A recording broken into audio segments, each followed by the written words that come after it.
This time on Rad Rat Video, we're talking about the end game for skateboarding. What happens when we go as far as we can with everything?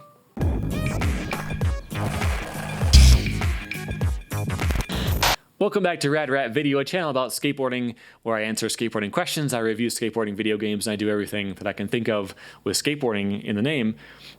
First question I have for you today on this series is from Cinder SNK, who says, has anything ever stopped you from skating for a long period of time, either for health reasons or feeling burned out? He says that he lent someone his board and then moved, and then he never got it back. I never quit skating like in an official, I'm getting rid of my board, I don't need it anymore, I'm never going to skate again. I've never had that moment, but there was a point I lived with my parents still. I was engaged and I needed to get a place to live so I could actually move out. And I got a job. It was really far away. It was about an hour and a half each way. So 9 hours of work per day. No one works an 8-hour day. Like that's the stereotypical thing. Like you put in your 8 hours. I've never had a job where I was allowed to work only 8 hours. It's always been 9. I had to work 9 hours and drive 3 hours. So I would leave really early. I would get home after dark.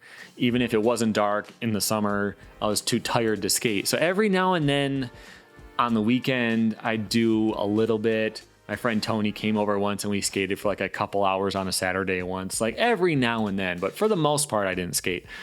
And the thing is, like, that's fine. You don't owe anything to anybody as far as skateboarding. If you have sponsors and like you have a commitment to produce footage or something like that, that's different. But if you just skate for fun and you can't right now for some reason, if you're hurt, you just don't feel like it, that's fine. You know, you skate only for yourself to benefit yourself and to have fun. And if you're not receiving any benefit from skateboarding right now, then you don't have to do it. You're not, you don't owe it to anybody. So yeah, I've never quit skateboarding, but I have had, there's probably a 3-year span where I skated like twice. I wish I'd kept it up more because I lost so many tricks, but it is what it is. Next question is from Joshua D, who says, do you think future video parts will eventually be all raw footage, no more music? There seems to be a lot of copyright and price issues among companies. I see a very low reward in having music, and it's more risky now. Seems like music can make or break a part, giving a false and overlooked perspective on the skating if done wrong, if it doesn't fit the skater's style. In the comments, there's a very negative response for the wrong song, but people never complain on raw or no music footage. I really hope not, because a well-edited video part that has a song that fits it perfectly is so much better than just raw footage. I really hope that doesn't happen. The thing is, like, for me, if I were to put out a part right now, I would have a really tough time trying to figure out a song to put to it because I wouldn't be able to afford to license a real song from an actual band, if they weren't like a fan, it just wouldn't be worth it. If my video part exploded and I got the most views of anything I've ever gotten, I might make a couple $100, so that would be like the whole fee for the song, and you have to repay it like every couple years or however your contract works. So in my case, I don't think I could ever make a part with a real song in it. I could get some kind of stock song, but they're good for the background. If I'm talking to the camera and there's some background music playing, it's fine, but you never want to crank it up and listen to it.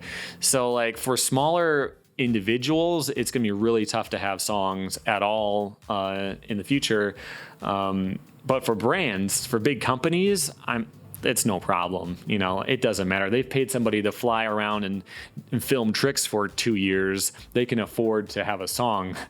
But yeah, like for me, I have a new channel about comic books, and I'll see if I can put a link there. A different channel. I think it'll work. And I recently bought some sound effects, like a intro sting to go under my cool logo. I have this thing that spins around in the air. Anyway, I bought a song for that. And after you buy it, it pops up and says, so this is in the YouTube content ID system, and you'll probably be flagged for this at some point. make sure you have your you have to download the license that we give you so that you can re-upload it and fight the claim whenever that happens. And it's just like, wait, I'm going to put this in the intro of every video and I'm going to have to fight copyright claims against you every single time. Like, I don't want to do that. You know, I don't want to deal with that. Who wants to deal with that? I want to make videos. I don't want to be like figuring out paperwork and trying to fight cases. So yeah, that's a tough thing. You can either find stuff in YouTube. They have a system that's not very good, or you don't use a song at all. So yeah, if I were to try to make a part now, I probably wouldn't use any music, but I feel like big brands still could. Okay. I got a call there and I accidentally scrolled while I was looking at the camera.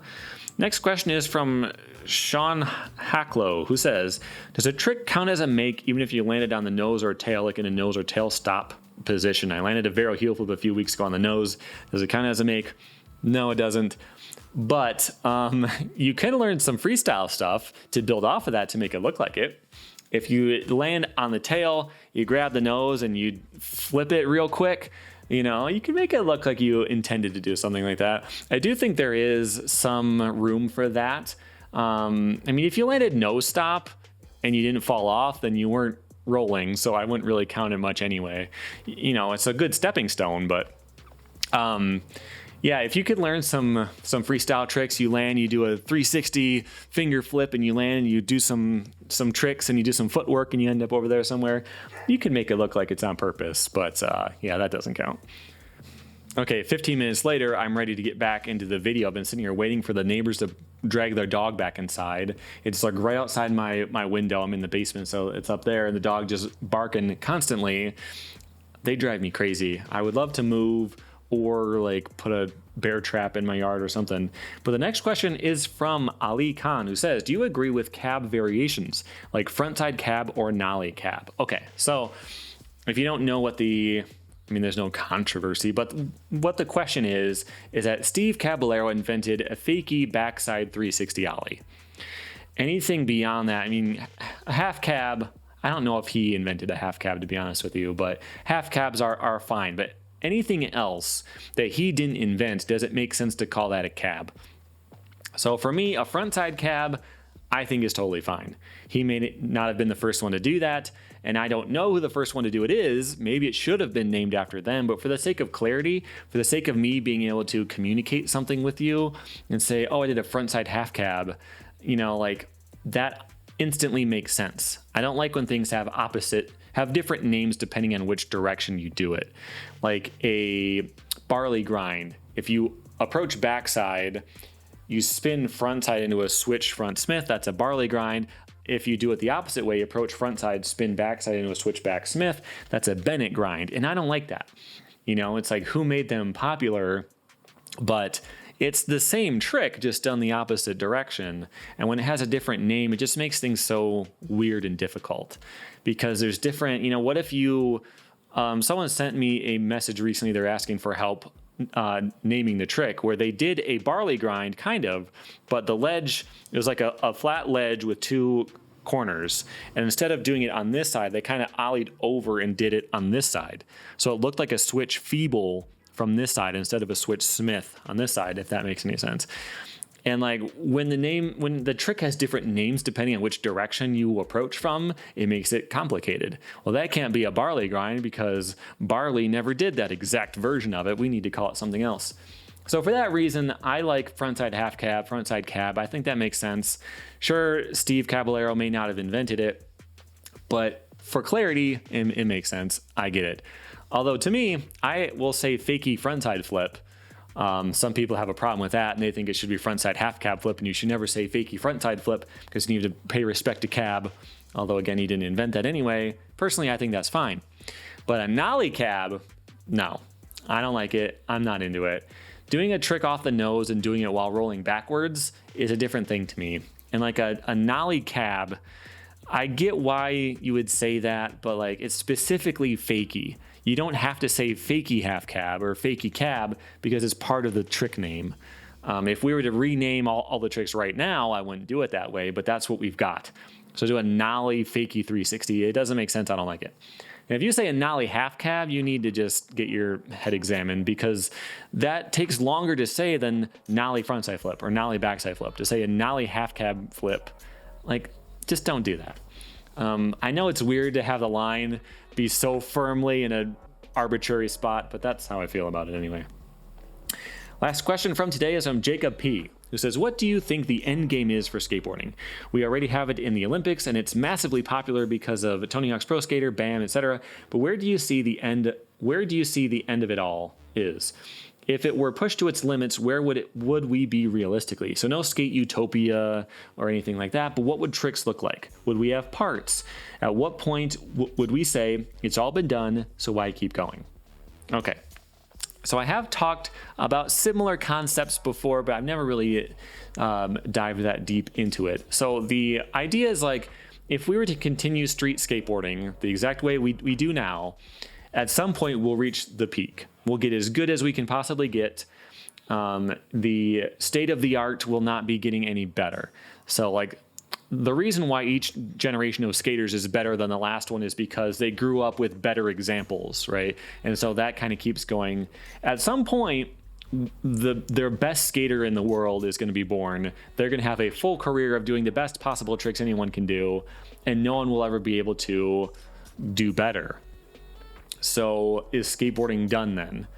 If this guy just did a tray flip crook, nollie tray out in a line, and then he did a whatever, like, imagine the best possible line you could ever imagine. If a skater could do all that, what's the point of anyone else skating at this point? And so what I did is I researched really old sports, because I'm curious to see if there's anything that's popular now that has been popular for hundreds of years, and there's not popular anyway. There's, like, polo has been around for a long time, but, like, nobody cares about polo. The example I looked into was javelin throwing, because that's super old. That was, in Greece in ancient times, like the year 800, they were competing with javelin throwing, and they still do it. If you go to a track and field or whatever, someone's throwing a javelin and getting excited about it. So, like, what happened to that? I think that it died out because, no one cares. No one goes to the local javelin throwing competition. It's a thing, but no one is, like, a huge fan of it. Like, it has kind of died out because it's stagnant and no one cares. And the things that they do, if you look up the best throws ever, I guess, you'll see ones from, like, 1996, 1991, 1998. The best throws ever are from those years, and they're not going to get better. Someone might come along and be amazing and beat them all by an inch, but for the most part, that's gotten as high as it can go. And the only reason why there's a reason is because they change the way it works. They change the length of the javelin or the weight of it or something like that. They change something from time to time so that all the old records don't count anymore. And I think skateboarding would have to do something similar. Now, there's no governing body in skateboarding that's going to say we need to do this now. But what might happen is street skating is either going to change or not exist or evolve in some unforeseen way. I don't think skateboarding is going to go away totally, but I think the way that we do it is going to change. So this guy kickflipped the most stairs ever, and that's never going to change. He's the best in the world. No one will ever beat that record. But nowadays, we don't care about kickflipping stairs. Nowadays, what we do is we grind up handrails. That's all that matters. The coolest ender in every video part is grind up some stairs, or it's like skating on rocks. There's parts like that where people do a stall on a rock, or they do a manual on top of a rock or something like that. Maybe skating rocks is the big thing. Like, skateboarding will change enough that we aren't directly competing with the past. We'll have something new and fresh. And even if the obstacles that we skate don't change, the art of how we put things together can change. What tricks are popular right now? Which tricks look cool? Which ones, like, flow from one trick to the next, like tail slide to fakie, then what do you do next? Nowadays, you might do a switch tray flip. Well, maybe in the future, you're always going to do like a big half cab flip. I don't know. That's not the point. The point is different tricks are going to come along. Different types of flow are going to come along. Different ways that you approach obstacles and what you do can change. So I don't think that skateboarding is going to die out that soon, but I think in hundreds of years. Look at how much stuff has been done in the last 40 years. In hundreds of years, it's going to start to be tough to stand out and do something really cool. And at some point, I don't know when, but at some point, skateboarding is going to be like throwing a javelin. There is a small group out there who are really into it, but for the most part, it's just a curiosity, like a mild curiosity. If it's on TV, you'll watch it for 5 minutes before you fall asleep. I think eventually that's where things might end up, but that's not going to be in our lifetimes, probably. So that's it for now. If you have any more questions that you think would work on this series, go to radratvideo.com. You can submit your questions right there on the homepage. You can buy a t-shirt while you're there on the site. You can like this video without going anywhere. That helps me out a bit. You can sponsor me on Patreon. You can submit questions directly, and I will either answer you personally or I will do it on camera as well. And that's it for now. Thanks for watching.